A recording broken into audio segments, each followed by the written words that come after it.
అమరజీవి శ్రీ పొట్టి శ్రీరాములు విగ్రహ ఆవిష్కరణ ఒక చరిత్ర అని ఏపీ సీఎం చంద్రబాబు నాయుడు అభివర్ణించారు. పొట్టి శ్రీరాములు అందరి వాడని భావించి ప్రతి ఒక్కరూ ఈ విగ్రహ ఆవిష్కరణ కోసం కృషి చేశారన్నారు. పొట్టి శ్రీరాములు విగ్రహం కోసం కృషి చేసిన ప్రతి ఒక్కరికి ఈ సందర్భంగా సీఎం చంద్రబాబు నాయుడు ధన్యవాదాలు తెలిపారు. అమరజీవి పొట్టి శ్రీరాములు గారి యొక్క స్ఫూర్తితో ఈ రాష్ట్రానికి పూర్వ వైభవం తేవాలనే దీక్షతో నాకు పూర్తిగా సహకరిస్తున్నటువంటి పవన్ కళ్యాణ్ గారికి,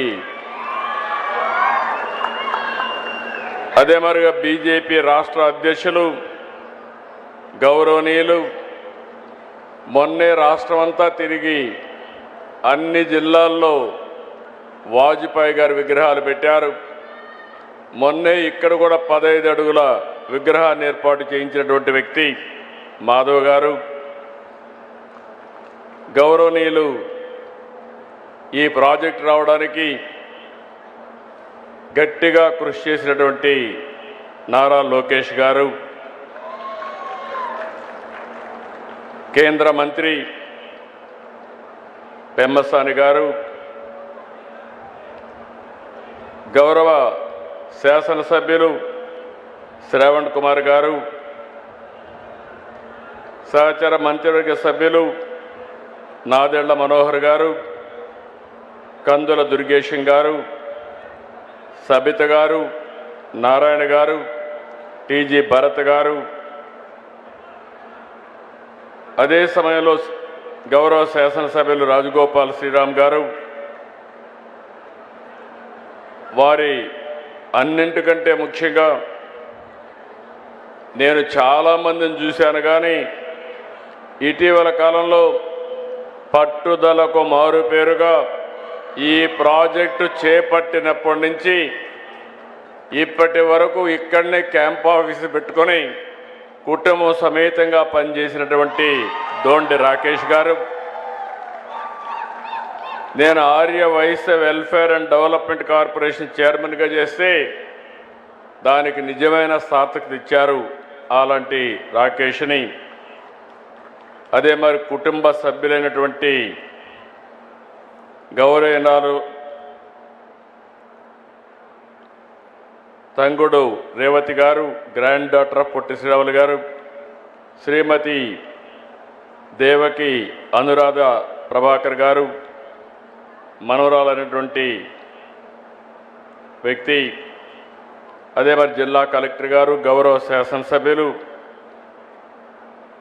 బివిఎన్ రావు గారు, ఇలాంటి చాలామంది మిమ్మల్ని చూస్తే నేను ఎప్పుడూ చెప్తా ఉంటాను, స్ఫూర్తికి మారు పేరు త్యాగాలు. ఏదైనా దానం చేయాలంటే మొట్టమొదటి దానాలు చేసే కమ్యూనిటీ ఆర్యవైశ్య సంఘం. ఆ స్ఫూర్తిని నిలబెట్టుకున్నటువంటి దాతలందరికీ ఈరోజు పొట్టి శ్రీరాములు గారంటే ఒకే కులం వ్యక్తి కాదు, అందరి వాడనే ఉద్దేశంతో ప్రతి ఒక్కరూ ముందుకొచ్చి ఈ విగ్రహం కోసం కృషి చేశారు. కృషి చేసిన ప్రతి ఒక్కరికి మనస్ఫూర్తిగా నమస్కారాలు, అభినందనలు, శుభాభినందనలు. ఈరోజు ఒక చరిత్ర, ఆ చరిత్ర ఈరోజు మనం ఒకసారి చూస్తే మొట్టమొదటిసారిగా ఆంధ్ర రాష్ట్ర సాధకులు అమరజీవి పొట్టి శ్రీరాములు గారి జయంతి సందర్భంగా నివాళులర్పిస్తూ సభను ప్రారంభించుకుందాం. మీ అందరి ఉత్సాహం చూసా, వచ్చినప్పటి నుంచి ఇప్పటికి కూడా ఎంత ఉత్సాహంగా ఉన్నారంటే మీ పట్టుదల చూస్తే నాకు చాలా ఆనందంగా ఉంది. అలాంటి మీ అందరికీ నమస్కారాలు.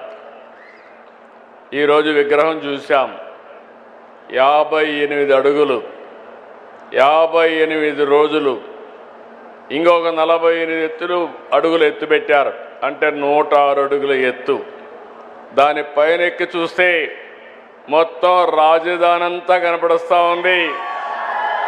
నాకు మళ్ళీ ఒక ఆలోచన వచ్చింది, ఇప్పుడు పైనెక్కి చూస్తేనే ఇంత బాగా కనపడుస్తుంది, రేపు రాజధాని పూర్తయితే ఎంత బాగుంటుందో అనే ఆలోచన రేకెత్తించే విధంగా ఆ హైట్ పెట్టారు.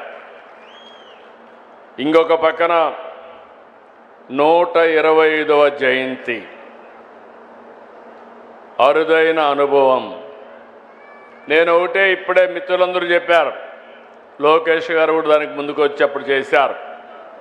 ఏ పేరు పెడితే బాగుంటుందని ఆలోచించినప్పుడు అందరూ కలిసి ఏకగ్రీవంగా నిర్ణయించిన పేరు స్టాచ్యూ ఆఫ్ సాక్రిఫైస్.